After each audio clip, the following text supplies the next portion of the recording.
What is up, Aries? Welcome to your general timeless reading. Let's get into it. Let's see what we have going on for you. These are general, so take what resonates, leave the rest, and they're timeless. So whenever you see this is when it's most meant for you. This is for Aries, Sun, Moon, Rising, Venus, and Jupiter placements. And this is Crystal Visions, so if you want any of the tarot decks, they're linked down below. What messages of love, healing, and guidance do we have for Aries? Show me what I most need to see for Aries. Queen of Cups in reverse. Okay. They show me dirty water. To me, in dirty water, you also have Chiron, which is the wounded healer in your sign right now. This feels like a struggle of the intuition and the ego. It's that energy of, I know what I'm doing. I know what I'm doing. Really, I know what I'm doing. But like deep down, it's like this feeling of like, I don't know what the fuck I'm doing. And I really don't care. Like, just leave me alone. Just leave me alone right now. Like, I don't want you to ask me anything. I just want to be left alone. So I can figure out what the F I want to do. Right? It's an energy of being a little overwhelmed emotionally, a little burnt out. I heard the filter through.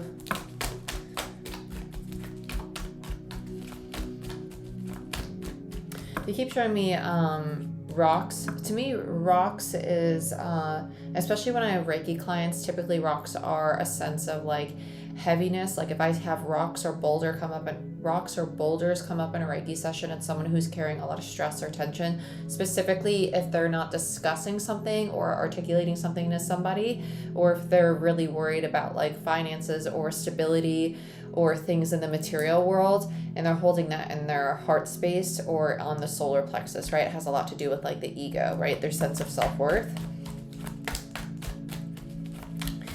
Let's continue for Aries. Ace of Pentacles. Yeah, I like this. So rocks, earth energy. There's a crystal on the bottom of that, right? The rocks. This is, it's about the new foundations. This feels like being pressured by external relationships or people, maybe even bosses, authority figures, about what steps you're going to take next. It could even be a partner or a spouse trying to ask you like, well, what are you going to do? Like, where's your half of this or your half of that, right? It's kind of like, I got it figured out. And it's just kind of like, let me breathe kind of energy. Yeah. You're being supported though. It's coming in. Ace of Pentacles is my favorite ace in all of tarot because it's the most stable, most grounded of all the aces. It's the one that lasts the test of time. Nine of Cups in reverse. Oh, gosh. There's too much going on and with the people around you. This new beginning's coming. There's so much focus on this new beginning, on this form of stability or this job or these finances, that you don't even have the time to care for the things that are important to you, your own hobbies, your own self-care, like walking outside or just having 20 minutes to breathe, right? Or to even enjoy your damn shower, you know? Because the Nine of Cups in reverse is like forgetting to care for self or feeling as if you don't have time to. There is always time to, right? Tell me more for Aries.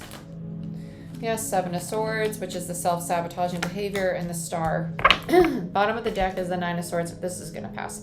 Nine of Swords in reverse. You're going to draw a line. I feel like there's going to be kind of like a tower moment, maybe even an explosive moment, like a self-imposed tower moment, where you just go to all the people around you. Like, I can't do it. I need you to let me breathe. I need you to kind of take a step back right now, because when you allow me the space to figure this out, that's when I become more calm and that's when I'm more productive. It feels like too much like stress and anxiety externally. And it's just kind of like, yo, you're actually overwhelming me and making it a lot more difficult than it needs to be. So just go away. Let me get my shit done. Thank you. Bye-bye. I love you. Okay, thanks. Witch's Tarot. I like the Star here because this means that you're getting like a divine assist. Like, this is actually all happening exactly as it needs to. It's just challenging you to actually like put your foot down and say what you mean. Witch's Tarot. Because with the Queen of Cups here, I feel like this is you trying to play nice when you're getting to the point where you don't have it in you to really like play nice anymore, right? Emotionally, you're getting to this place of shutdown. Let's see what's going on. Queen of Cups. Why is the Queen of Cups here for Aries? Yeah, Judgment.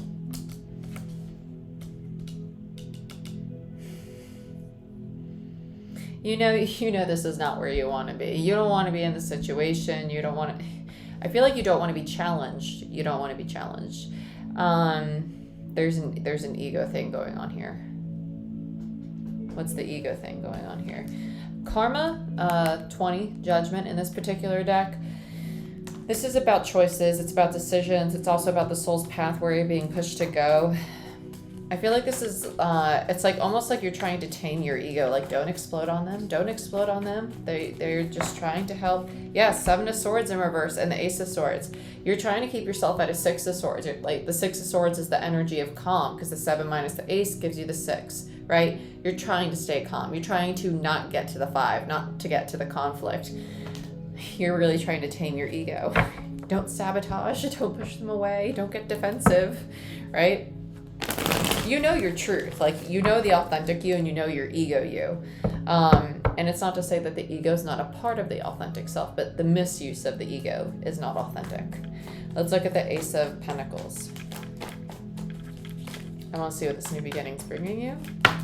Lovers, yeah, 4 of Pentacles. And the King of Cups. Holy snap, crackle, pop. There they are. Okay, so this is a very divine connection. This feels like honestly, it feels like a marriage. It does. It feels like a partner, and it feels like 2 people bickering about their finances or their stability in their relationship or their home life. And it's kind of understanding like, I get why you're stressed right now, but I need honey bunches of oats. I kind of need you to just back the fuck up. I just need you to let me breathe, right? It's that kind of vibe. Because this new beginning, the new foundation is going to happen. It is going to happen.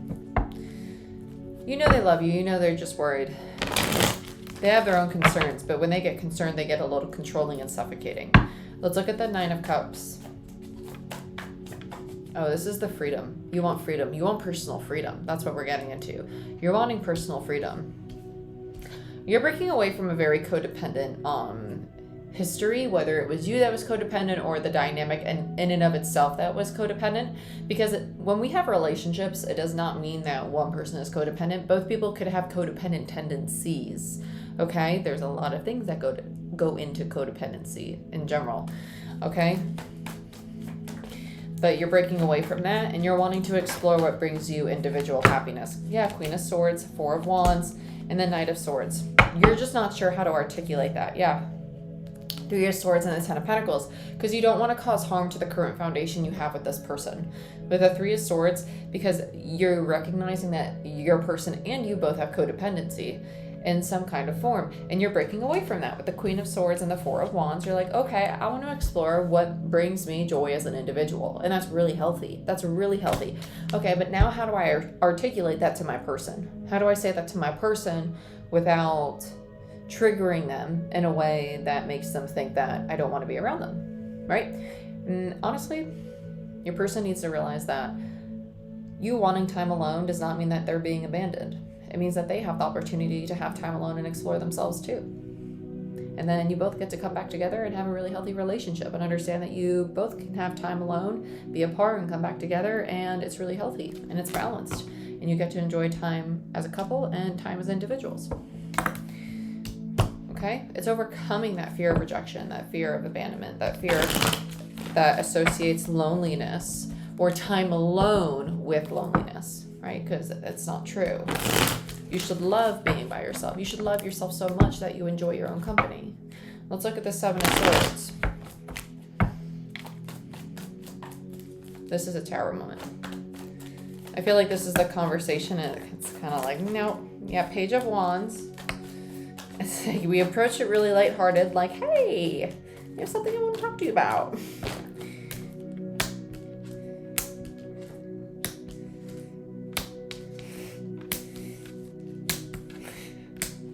Okay, the bottom of the deck is the 7 of Wands. Not received the best, but it has a lot of divinity supporting it, which is good. Okay, so we're discussing the self-sabotaging behavior, right? The codependency, the attachment, right, to one another. Hey, let's address the fact that we should have a more lighthearted energy between us. Like, we should have fun in our relationship. Like, we should be free to explore ourselves, each other. We should be able to have our own hobbies, right?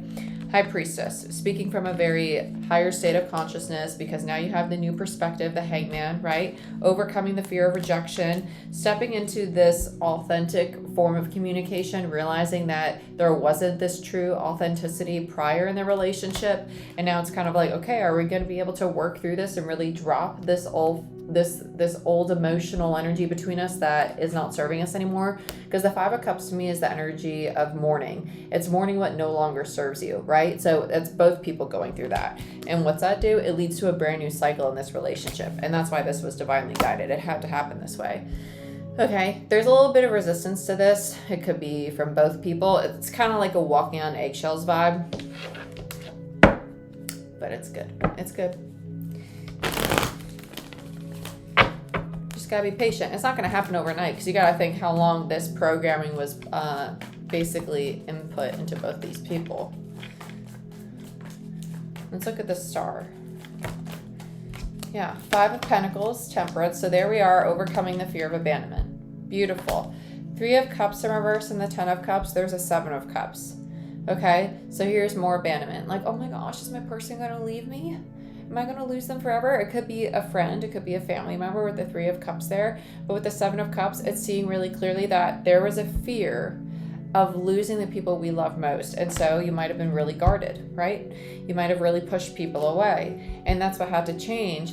But it was almost like creating conflict, creating issues. And this was the self-sabotaging behavior. And this is what's coming to light. Like, this was the realization, right? King of Swords. They didn't want to see that, right? So now you have the King of Swords and the Queen of Swords and the Queen of Cups and the King of Cups. Okay, so one person had some emotional things that they had to come over. Another person had some things in regards to how they communicated or perceived other people, right? Perceiving that everybody was going to hurt them, right? They were always going to be abandoned. And just because it's masculine doesn't mean it's the man, okay? Just because it's feminine doesn't mean it's the woman. It's energy. It's not gender. They're working through it. Good stuff. But relationships, typically we ping pong our trauma because they're brought into our awareness, into our reality to help us overcome it so we can see it. That's exactly what these two are doing. Let's look at the 9 of Swords. Page of Cups, my card of authenticity. Absolutely freaking adore this. Amazing. Amazeballs. Okay. So 9 of Swords, releasing the stress, the worry, the anxiety, and it's learning to be the student again. Pages are students in tarot, but with the Page of Cups, it's learning how to work from a heart space, working from the higher heart, working from a childlike nature of exploring what it means to be joyful, what it means to be authentic, what it means to be lighthearted and playful with one another, right? And that's what helps you move into a new path, the Chariot. This is not going to happen like boom, boom, boom, boom, boom. It's going to happen like very like slow, cautiously, right? Because then you have the Ace of Wands in reverse. Underneath that is the 10 of Swords, right? Because both of you are, with the 4 swords underneath it, both of you are healing very deeply ingrained old programming, or whatever label you want to put on it, right? Integrating your shadow, integrating your ego, unlearning things you learned in childhood from your parents or previous relationships or traumatic events, whatever it is, right? Because the 10 minus the 4 gives you the 6. The 6 of Swords is moving out of the 5, which is the conflict. So that's what, and then you get the 9 of Cups, which is your own individual happiness. The 9 is about the individual. 9 of Pentacles is stability for the individual. The 9 of Cups is the happiness, the emotional fulfillment for the individual. 10s are about the self and the external. So yourself with other people, yourself with your work, yourself with your environment. Okay? So that's what you're working toward, which is amazing. But it's a little slow right now because you're still working through the 10 of Swords as an individual. And with your environment, with your relationship, because the 9's part of the 10. Okay? Beautiful. That's what I have for you. If you want a personal reading or a Reiki session, book it down below. If you want to be part of Patreon so you get discounts on personal readings and Reiki sessions, check that out too. I love you. I wish you the best. And I'll see you next time. Bye-bye.